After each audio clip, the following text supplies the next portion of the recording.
Freeze-dried rabbit broth for long-term storage. Let's get to it.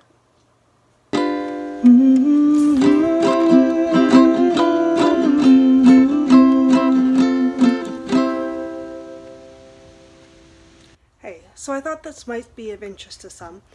We raise rabbits, meat rabbits, and we butchered last week, and then as I cut the meat off the bone, then I roasted the bones shortly, just until the meat was cooked, and then I put them in a broth so put them in a pot, covered them with water, added some onion and garlic and a little bit of salt, a little bit of vinegar, and let that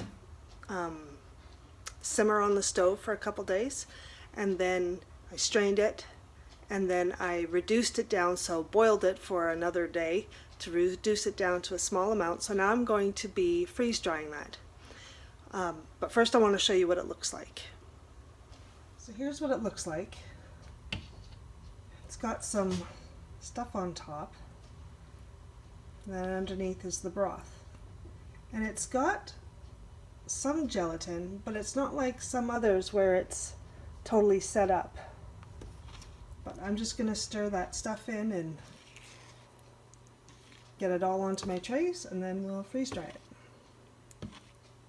If you wanted to, you could dehydrate it, or you could just continue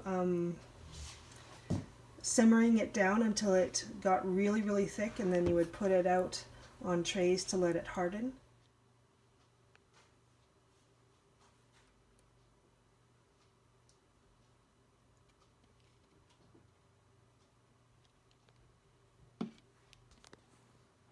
Alright, here is my freeze dryer in my fancy garage, and it's in the garage because we have an oil pump, not an oilless pump, and the oil pump creates a lot of haze and smell, and so it's just better off being out in the garage.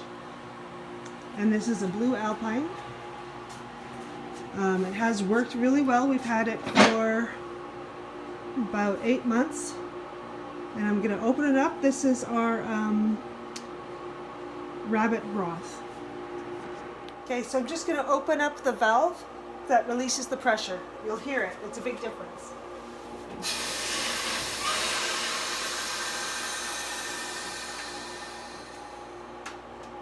And you have to do that to be able to open the door.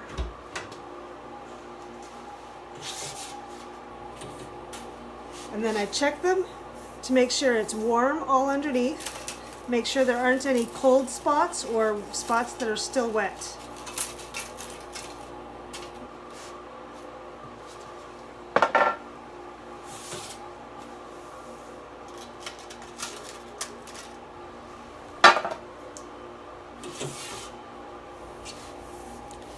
And you can, don't know if you can see this, let's try and get a piece. But it breaks apart very easily. There's no cold spots, and there's no spots that are still sticky or wet.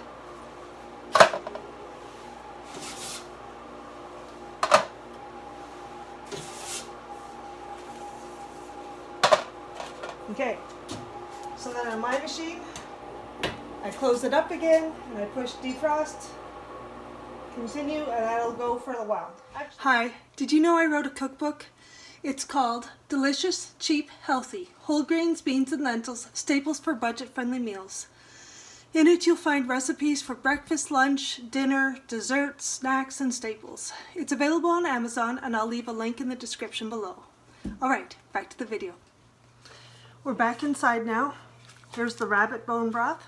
It's just going to go into a large roasting pan. And then I'm going to break it up into pieces, hopefully into a powder, but we'll see how this goes.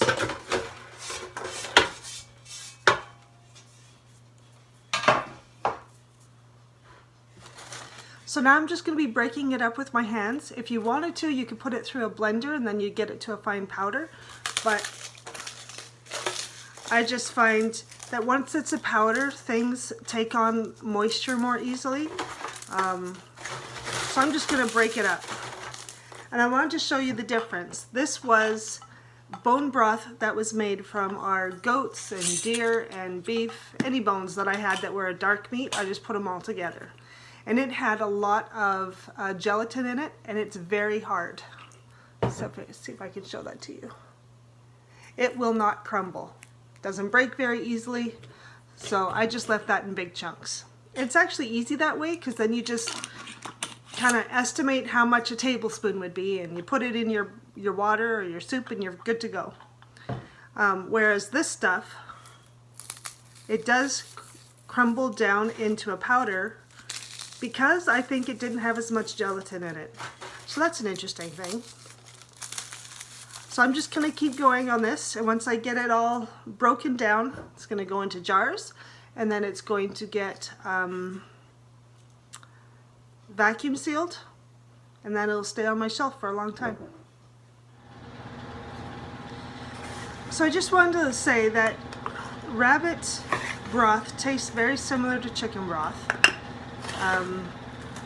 Obviously it doesn't have the chicken fat that will congeal on top. This was very low fat, which kind of makes it nice that you don't have to scrape off that fat in order to preserve it.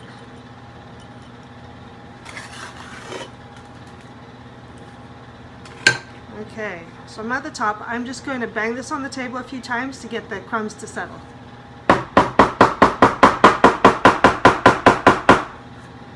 There we go. And then when you're doing this, you wipe the top off. You can use your finger or a towel, paper towel, whatever. But you want that to be clean so that there's no particles of food on there. Then your lid can seal.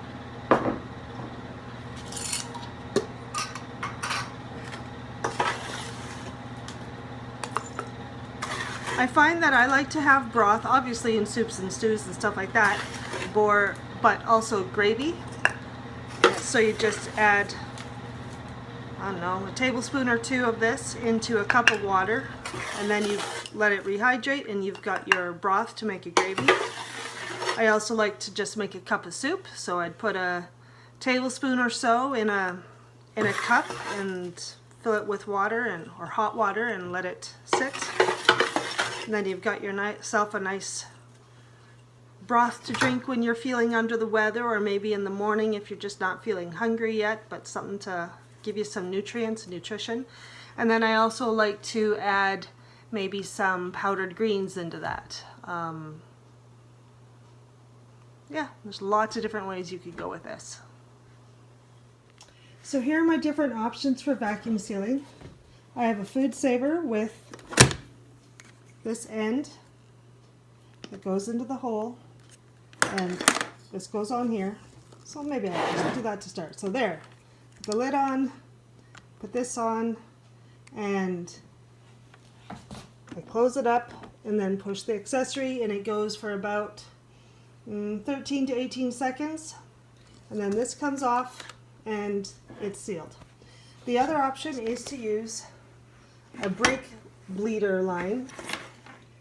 So there's the pump part, and the end just goes in like this, and you hold it with one hand and then you pump with the other until it gets up to about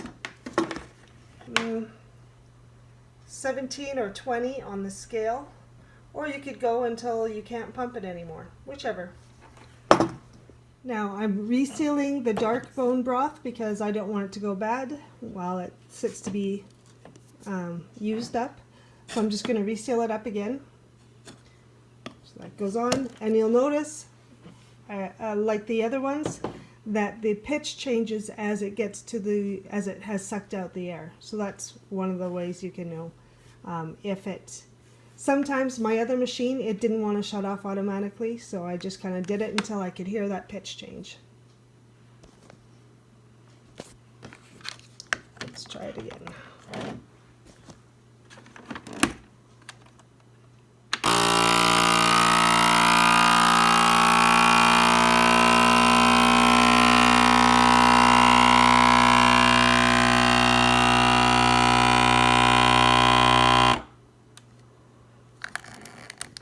And this is where I need two hands because that suction is so tight. So I'm just going to take that off. Alright, so after you've vacuum sealed it, always check your lid just to make sure that it's on there. And then always put your screw cap on as well, just in case it does break the seal at some point. You still have something on there to keep the air out, or most of the air out. Final step, label. Sometimes you think you know what you have and then you just forget because time goes by, because this can last for years. So it's always important to label your food before you put it away. All right.